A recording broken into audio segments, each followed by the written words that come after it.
Olá pessoal, tudo bem com vocês? Mais uma vez, é um prazer enorme estar aqui falando.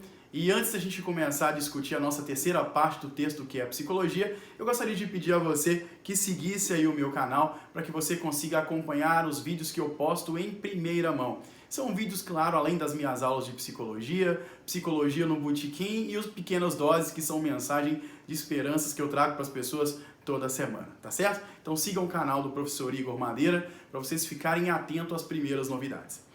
Pois bem, eu lembro que no nosso último encontro, ou melhor, no nosso último vídeo, eu havia trago algumas definições sobre o que era psicologia. E eu defini a psicologia como um estudo científico do comportamento.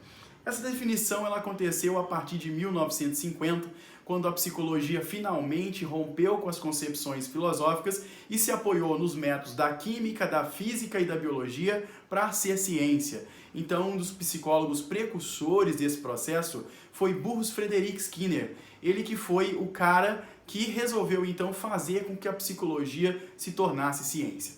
Porém, fazer ciência com a psicologia não é algo muito fácil.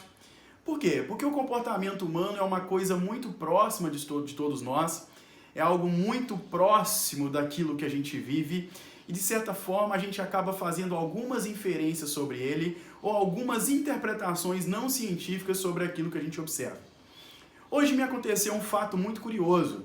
Eu estava numa reunião em que haviam mais ou menos 10 psicólogos e algumas poucas pessoas não psicólogas. Ao final da reunião, uma dessas pessoas pediu a palavra e começou a dar conselhos, ou melhor, começou a dar dicas para nós, psicólogos que estavam lá na sala, para estratégias para a gente não surtar na pandemia, não desenvolver estresse e nos mantermos motivados. Olha só que audácia! Né? Alguém que não estuda o fenômeno comportamento humano, dando orientações para as pessoas que estudam o comportamento humano sobre como elas devem se comportar. E aí eu fiquei me perguntando, né? Será que se esse fenômeno, se fosse uma sala de médicos discutindo, por exemplo, o fenômeno da pandemia, ou como é que o Covid-19 se manifesta no organismo das pessoas, será que essas pessoas que estariam ali teriam a audácia de dizer, olha, não, está errado, vocês devem fazer isso ou aquilo? Por que será que todo mundo fala a respeito do comportamento humano sem nenhuma propriedade científica, sem nenhuma explicação científica e aceita isso como verdade? O Skinner vai oferecer uma resposta dizendo que porque o comportamento é alguma coisa muito próxima da gente, porque a gente se comporta, a gente se observa se comportando, a gente observa os outros comportando, a gente acredita que a gente pode então fazer essas inferências. E na maioria das vezes, essas inferências que a gente faz sobre o comportamento, elas não são necessariamente científicas. Às vezes, essas inferências, elas são inferências que são feitas a partir da nossa vida. E uma pergunta que eu sempre faço, será que essa observação que a gente faz sobre o comportamento dos outros, se a ciência passasse o crivo sobre ela, será que essa observação estaria correta? Então, uma das formas da gente estudar o comportamento científico e uma das formas da gente evitar com que isso aconteça, são basicamente 3 passos que são descritos lá dentro do texto. Descrição, predição e controle. Eu não gosto muito de usar a palavra controle, eu gosto de usar a palavra modificação. Lá na frente eu vou explicar por que eu prefiro usar essa palavra.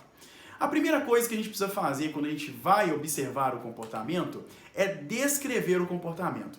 Isso é uma coisa muito difícil de ser feita.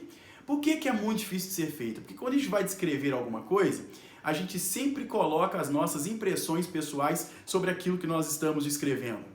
Então, se eu vejo uma criança chorando, eu não descrevo que a criança está chorando.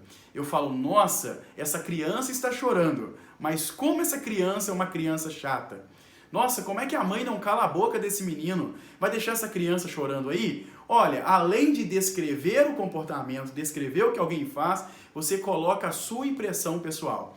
E quando você coloca a sua impressão pessoal sobre o fenômeno, você contaminou o fenômeno. É por isso que eu coloquei essa observação aqui na tela, que diz assim, ó, que se tratando do comportamento, é extremamente difícil da gente conseguir uma descrição que seja objetiva e ao mesmo tempo imparcial. Então, descrever o comportamento é ordenar um comportamento em termos de causa e efeito. É simplesmente falar sobre aquilo que a gente observa, mas não colocando em momento algum as nossas impressões pessoais. Porque quando a gente coloca as nossas impressões pessoais, quando a gente diz, eu acho, eu acredito, eu vejo, eu estou deturpando o fenômeno. Então uma coisa eu posso dizer, olha, o relógio do professor Igor é preto. Eu estou descrevendo o fenômeno de uma forma neutra e imparcial. Agora, se eu digo assim, olha, o relógio do professor Igor é preto, portanto, esse relógio é muito feio, eu não gostei do modelo desse relógio, eu não estou fazendo uma descrição, eu estou fazendo, então, uma inferência pessoal. Então, se eu quero observar o comportamento e quero fazer ciência, o primeiro fato que eu tenho que fazer é descrevê-lo e, nesse sentido, descrevê-lo de uma forma impessoal, deixar a minha impessoalidade de lado, o que se torna um fenômeno extremamente difícil. O segundo passo que o Alencar aponta no texto é que se o comportamento é um fenômeno natural e se ele é estudado de acordo com as leis da química e da física e ele obedece a alguns princípios de regularidade, então eu consigo prever o que uma pessoa vai fazer em determinado momento. Então, o nosso segundo modelo de observar o comportamento de uma forma científica é aprender a prever. Vocês já devem ter passado por algumas situações com os amigos de vocês ou com as pessoas que vivem próximo de vocês, em que a pessoa só olha para você assim, você sabe aquilo que a pessoa está pensando. Não seria essa capacidade de olhar para a pessoa e imaginar o que a pessoa está pensando uma capacidade de previsibilidade? Mas veja bem, como é que essa previsibilidade ocorre? Será que você é um guru, você é um vidente, que de certa forma acabou prevendo o que está lá na cabeça do seu amigo? Provavelmente não. Essa previsibilidade ela se deu através da regularidade. Regularidade de acordo com como as coisas acontecem. Então imagine, por exemplo, que eu saia com algum de vocês pela primeira vez. E ao sair na rua, a gente encontra uma pessoa muito mal vestida. E de repente você olha para mim e aponta assim, Aí eu olho e pergunto para você, o que foi, mulher? O que aconteceu? Aí você, olha lá a roupa do fulano.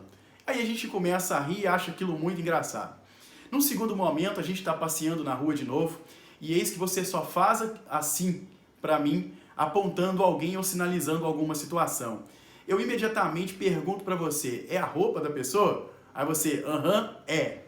E aí imagine que na terceira vez que a gente sai, basta simplesmente você olhar para mim e fazer assim, Quando você faz assim, eu já tenho a condição de prever o que você irá falar ou o que você está pensando em determinado momento. Essa é uma capacidade de previsibilidade. Então, se eu descrevo o comportamento, se eu observo que o comportamento da criança que chora acontece todas as vezes que ela está dentro do supermercado com a mãe, eu consigo então prever que essa criança vai chorar quando a mãe levar ela para o supermercado. Então, se a gente consegue prever em que condição uma pessoa vai ficar doente, em que condição ou que situação que a pessoa for exposta que ela vai adoecer, eu consigo então prever em que condição alguém vai ficar ansioso, eu consigo prever em que condição alguém vai ficar depressivo, eu consigo prever em que condição alguém não vai conseguir falar em público, baseado nesse princípio da regularidade.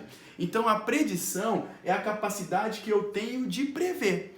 E eu só consigo prever um fenômeno se eu conhecer o fenômeno e conhecer a regularidade com que esse fenômeno ocorre.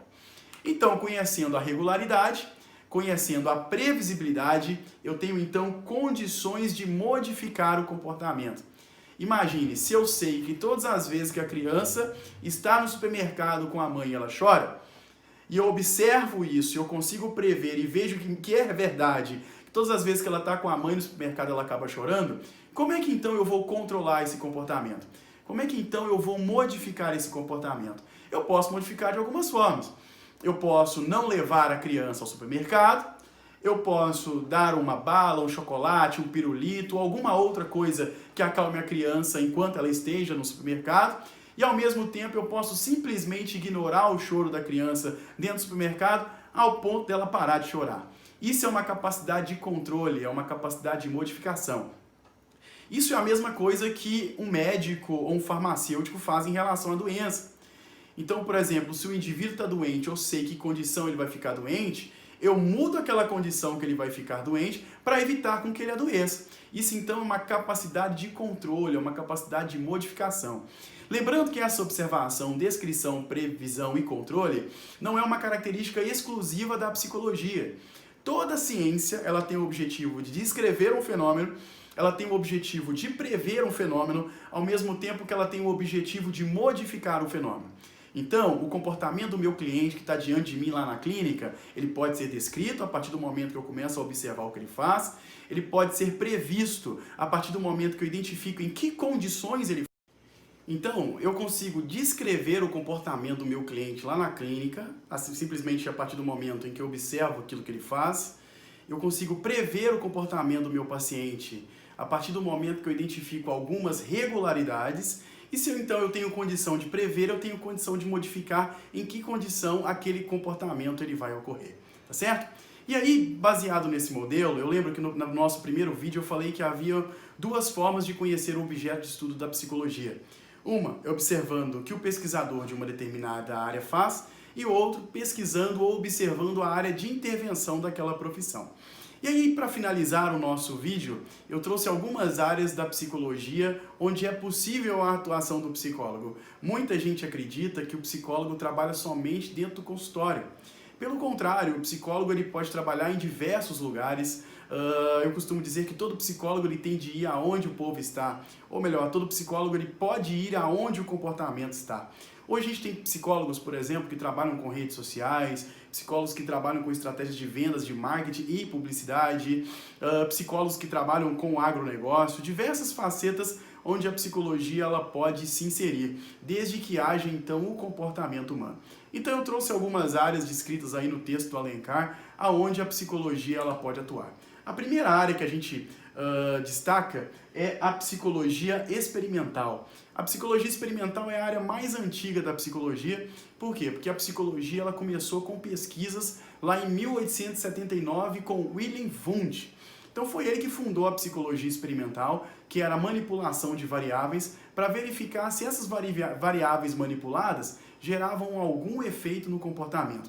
Então a psicologia experimental é a área de atuação mais antiga. Nesse caso, se destacam os cientistas, se destacam os professores das universidades que fazem pesquisa no sentido de gerar tecnologia para que o psicólogo consiga intervir no seu dia a dia. Então, por exemplo, psicólogos que desenvolvem testes para ansiedade, para depressão, desenvolvem técnicas de manejo para tratamento de crianças com autismo, psicólogos que desenvolvem treinamentos, pesquisas para treinamentos, por exemplo, de fobia ou de medo de dirigir e medo de altura, treinamento com realidade virtual para acabar com algum tipo de sintoma de ansiedade. Então isso tudo é provocado e é gerado pela psicologia experimental, que é onde as pesquisas são realizadas geralmente em laboratório. Mas lembrando que as pesquisas elas não são realizadas somente em laboratório. Existem pesquisas experimentais que são realizadas no cotidiano com as pessoas, no dia a dia. Por exemplo, as pesquisas sobre influência social, sobre manipulação de grupos. Essas pesquisas são realizadas então pela psicologia experimental, que é uma das áreas mais antigas então da psicologia. A segunda área que eu destaco, aí sim, é a área que basicamente todo mundo conhece, que é a área clínica, né, que é uma das áreas mais antigas e teve lá o seu desenvolvimento impulsionado pela psicanálise do Freud.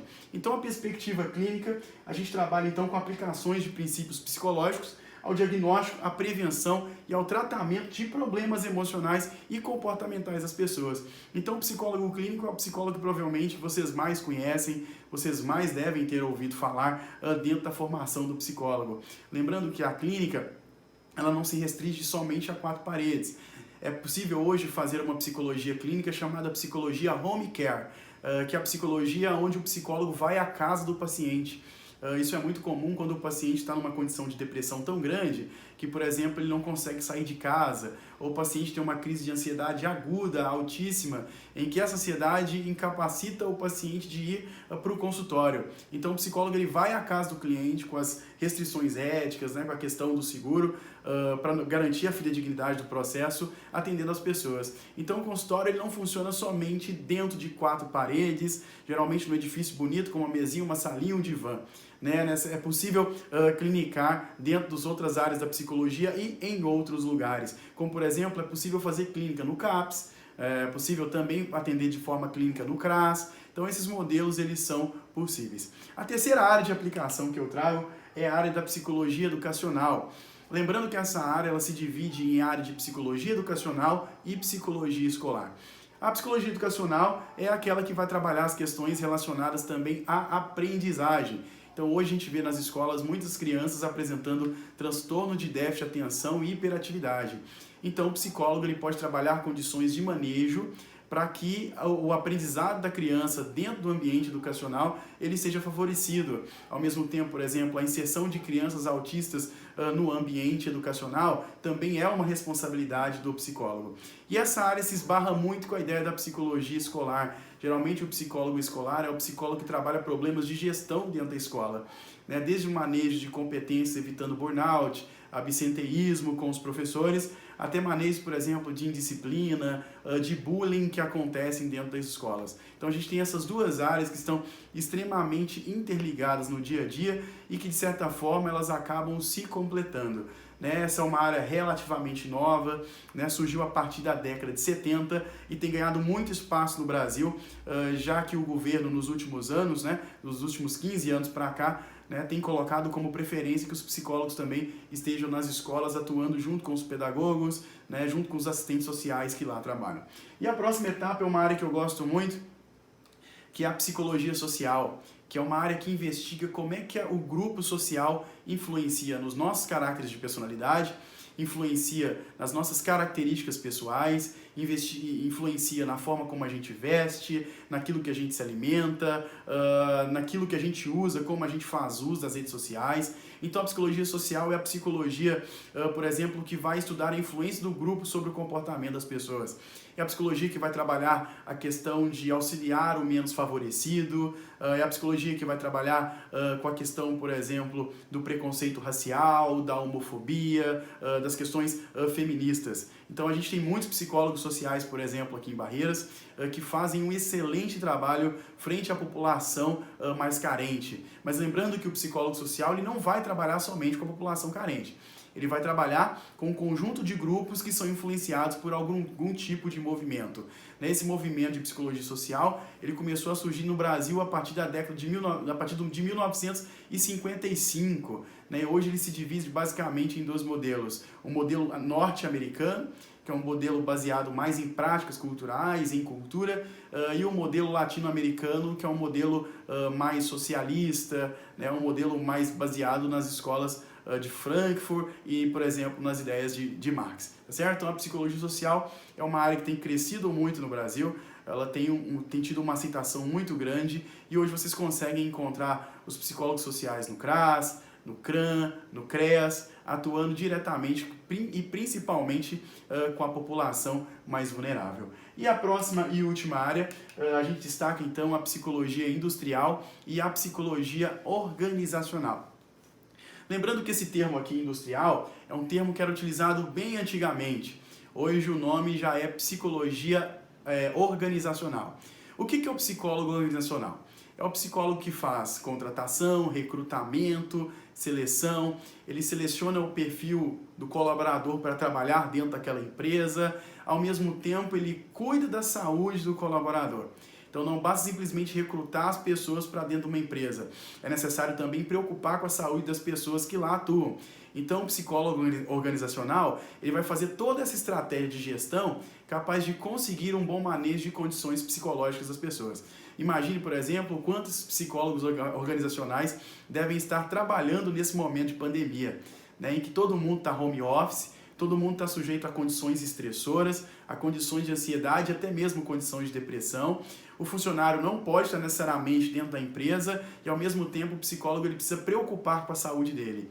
Então, é necessário que esse profissional desenvolva um papel de intervenção muito interessante no sentido, então, de ajudar e auxiliar a saúde, então, do trabalhador. Lá no Unifasb, a gente tem, por exemplo, professores que auxiliam nesse processo de gestão, evitando que os funcionários, os professores, o técnico administrativo desenvolvam alguma doença relacionada ao trabalho. Então essas ideias, para desmistificar a ideia que a gente tem de que o psicólogo atua somente na frente clínica. Então hoje a gente tem psicólogos atuando em diversos lugares, diversos campos de atuação e é uma área que tem crescido muito, tá certo? Meus amores, então nós encerramos aqui a nossa última parte do nosso texto que é psicologia. Espero que vocês tenham lido o texto. Se não leram, releiam o texto e revejam os vídeos novamente. Tá certo? Forte abraço e até o nosso próximo conteúdo.